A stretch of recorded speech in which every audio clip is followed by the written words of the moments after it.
Good evening from Edmonton, everyone. It's Hanifa Menon from hearthealthbrainhealth.com, encouraging healthy grieving and mindful actions.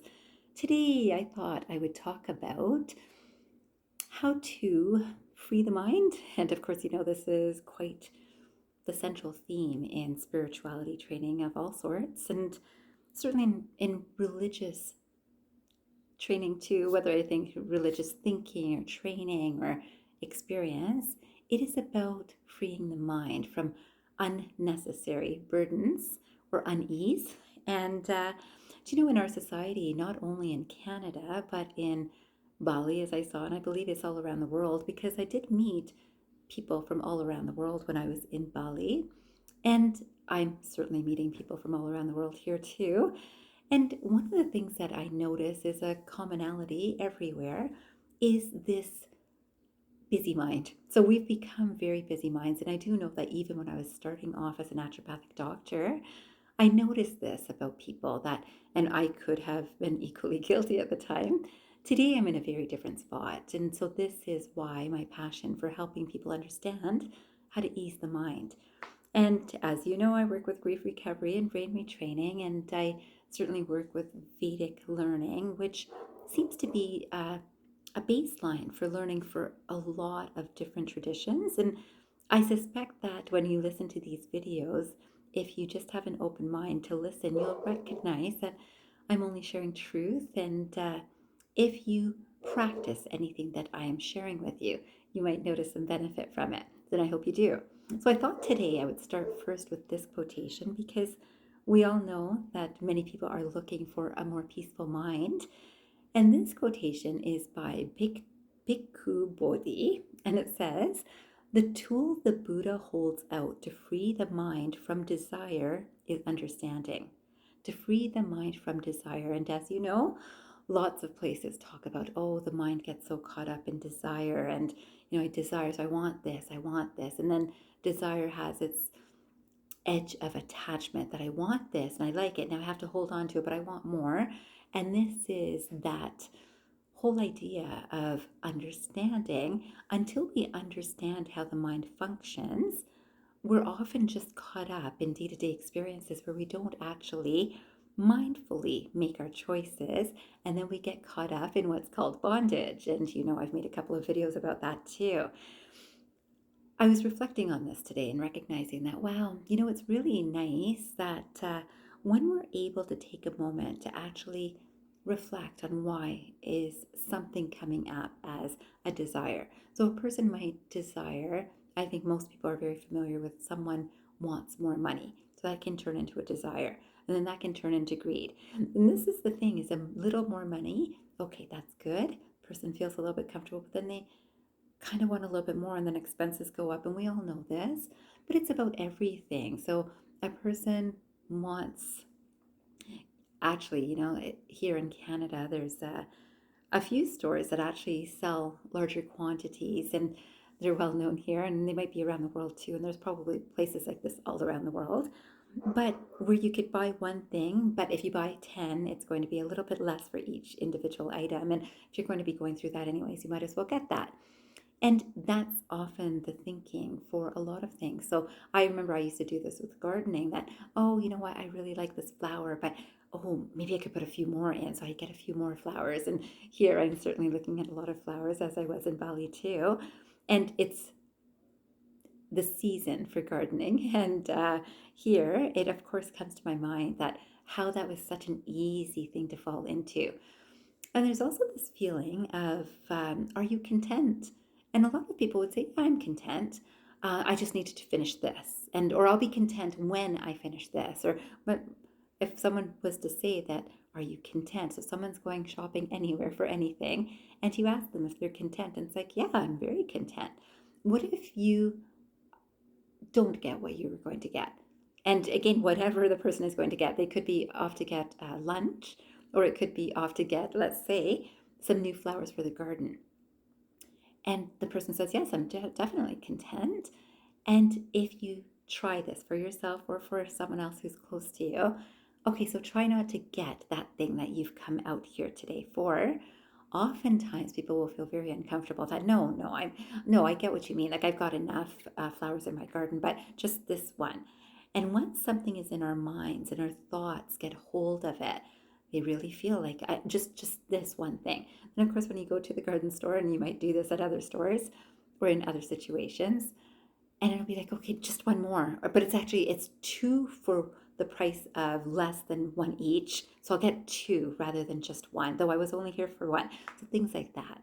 Or because I saw so many, and this is such a nice flower, and then, oh, that one's a really nice flower too, and I can think of a spot that I could put that, the mind starts thinking. And again, unless we're mindfully attentive to how is the mind thinking, and is this going to make a difference in my contentment? So again, remember the person, and we can ask ourselves this question, am I content?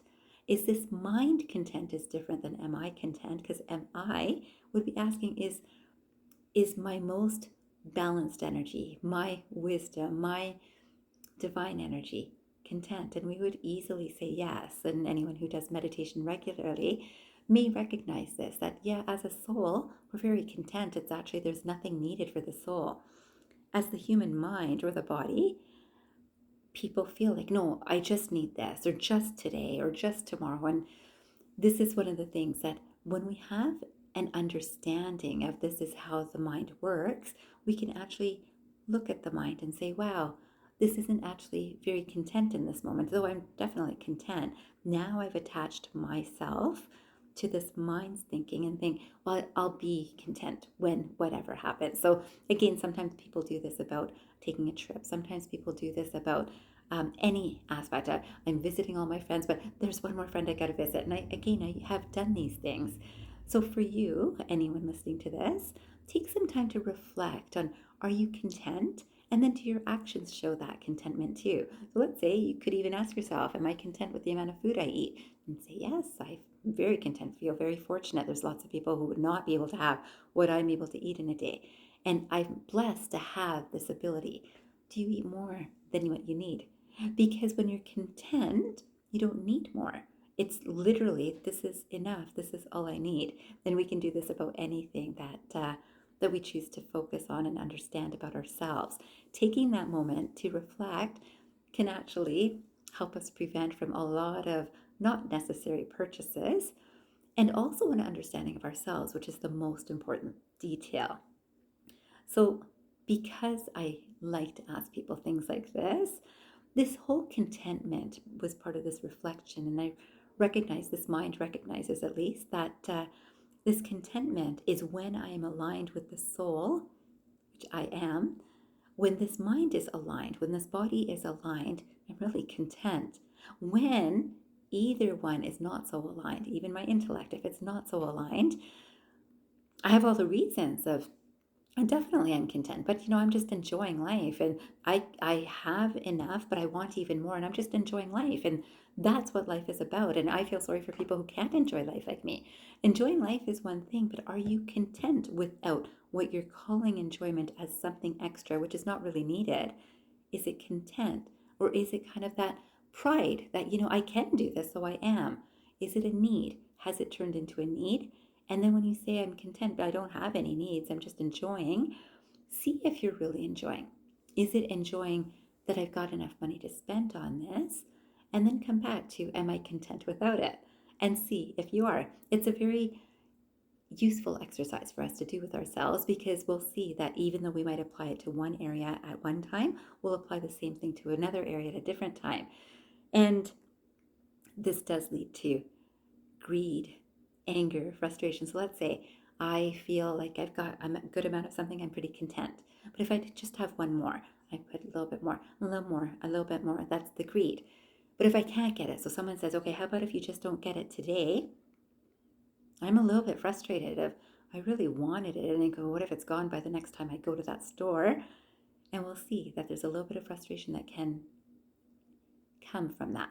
Now let's say that the next time I go to the store, someone else picks up the last whatever I wanted right in front of me. And now I'm a little jealous that if I had just got there earlier, I would have got it. Right? All of these energies are going hand in hand. So this came up as the next quotation. This is by Lao Tzu. It says, when you are content to be simply yourself and don't compare or compete, everybody will respect you. So we come back to contentment. What makes us feel content? Oftentimes it's that I have enough and I feel respected for whatever. I have enough. This shows I'm successful. Whether to myself, my own mind, I'm successful, I'm living well.